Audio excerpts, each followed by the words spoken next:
Hello student, welcome to your channel adorable mathematics.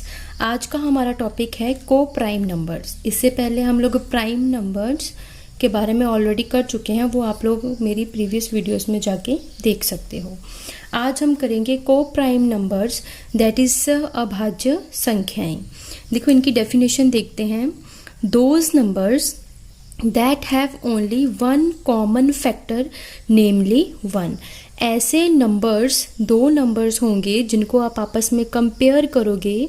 जब उनका comparison करोगे तो आपको वहाँ पे क्या पता लगेगा कि उनमें से दोनों में जो कॉमन फैक्टर है वो सिर्फ एक ही कॉमन फैक्टर है, और जो वो एक ही कॉमन फैक्टर होगा वो 1 ही होगा। ओके, ऐसी संख्याओं के जोड़े जिनके गुणनखंडों में एक के अतिरिक्त कोई भी उभयनिष्ठ गुणनखंड ना हो। ऐसा कोई भी नंबर जिसमें एक के अलावा और कोई भी उभयनिष्ठ गुणनखंड ना हो, वो हमें कौन सी संख्याएं होती हैं? वो को प्राइम नंबर्स, सह अभाज्य संख्याएं। देखो आपके पास फैक्टर, इससे पहले आपको पता होना चाहिए कि फैक्टर्स कैसे निकलते हैं, मल्टीपल्स वगैरह कैसे निकलते हैं। उनके लिए मैं ऑलरेडी वीडियोस बना चुकी हूँ, वो आप लोग मेरी प्रीवियस वीडियोस में जाके देख सकते हो। आज मैं आपको बताऊंगी, जैसे आप कोई भी दो नंबर आप लोग कंसीडर कर लो। मान लो आपने नंबर्स ले लिए 2 और 3। आपको चेक करना है कि क्या ये दो नंबर आपके को प्राइम है, क्या ये दो नंबर आपकी सहअभाज्य संख्याएं हैं या नहीं। इसके लिए आपको पता है, सबसे पहले आपको फैक्टर्स लिखने पड़ेंगे। फैक्टर्स वही होते हैं कि कौन कौन से टेबल में आते हैं।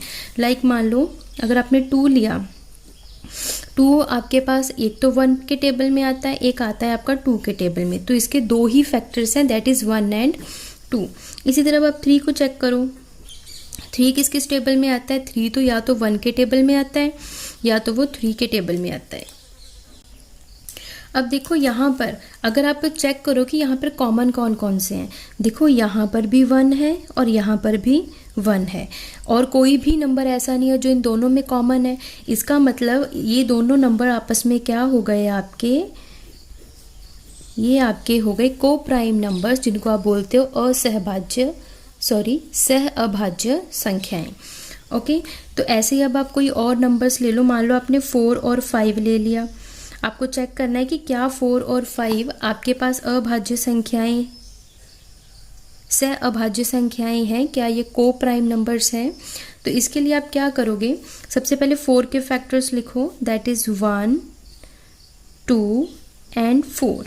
इसी तरह आप 5 के फैक्टर्स लिखो, 5 के गुणनखंड लिखो, दैट इज 1 और 5। अगर आप इन दोनों में भी चेक करोगे तो आपके पास यहाँ पर 1 है। इसके अलावा और कुछ भी कॉमन नहीं है हमारे पास। इसका मतलब इन दोनों में भी जो हमारा कॉमन फैक्टर आया, जो आपका उभयनिष्ठ गुणनखंड आया, वो सिर्फ 1 आया। इट मीन्स ये दो नंबर भी आपस में कौन से होंगे? को प्राइम नंबर्स होंगे, सह अभाज्य संख्याएं होंगी। इसी तरह आप अपने सारे नंबर्स को चेक करोगे, कहीं पे भी कोई ऐसा नंबर आ जाए। चलो हम एक एग्जाम्पल ले लेते हैं। मान लो कि आपने एग्जाम्पल ले ली 3 और 6। आपको चेक करना है कि क्या ये आपके पास सहअभाज्य संख्याएं हैं, क्या ये आपके को प्राइम नंबर्स हैं। इसके लिए आपको पता ही है आपने क्या करना है। सबसे पहले फैक्टर्स लिखो। 3 के फैक्टर्स होते हैं 1 और 3। 6 के फैक्टर्स लिखो, दैट इज 1, 2, 3 और 6।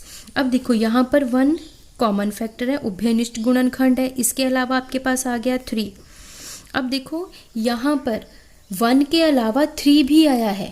इट मीन्स ये आपके को प्राइम नंबर्स नहीं होंगे, ये आपकी असहभाज्य संख्याएं, सह अभाज्य संख्याएं नहीं होंगी। क्यों नहीं होंगी? क्योंकि जो सह अभाज्य संख्याएं हैं, जो को प्राइम नंबर्स हैं, वो कौन से होते हैं? जिनमें जो कॉमन फैक्टर आएगा वो सिर्फ 1 होगा। जो आपका उभयनिष्ठ गुणनखंड आएगा वो सिर्फ क्या होगा? आपका 1 होगा। इसके अलावा और कोई भी नहीं होगा। लेकिन इस केस में क्या हो गया? 1 तो आपका कॉमन आ गया, लेकिन उसके अलावा 3 भी आ गया। इट मीन्स ये जो आपके पास नंबर्स हैं 3 और 6, ये को प्राइम नंबर्स नहीं होंगे, ये सह अभाज्य संख्याएं नहीं होंगी। ऐसे ही आप चेक कर सकते हो, कोई भी आपको क्वेश्चन दिया हो, आपने जस्ट उसके फैक्टर्स लिखने हैं, मतलब उसके आपने गुणनखंड लिखने हैं। आफ्टर ये करने के बाद आपने क्या करना है, कॉमन चेक करने हैं, उनके उभयनिष्ठ देखने हैं। अगर आपका उभयनिष्ठ सिर्फ 1 आ रहा है कॉमन, दैट इज़ इसका मतलब वो को प्राइम हो गए। अगर वो नहीं आ रहा देन वो नंबर आपके को प्राइम नहीं होंगे। ओके, तो ये हो गया आपका आज का टॉपिक, दैट इज़ को प्राइम नंबर्स। इसके रिगार्डिंग आपकी कोई भी प्रॉब्लम हुई तो आप मुझे कमेंट कर दीजिएगा। I will clear your concept. Okay, thank you.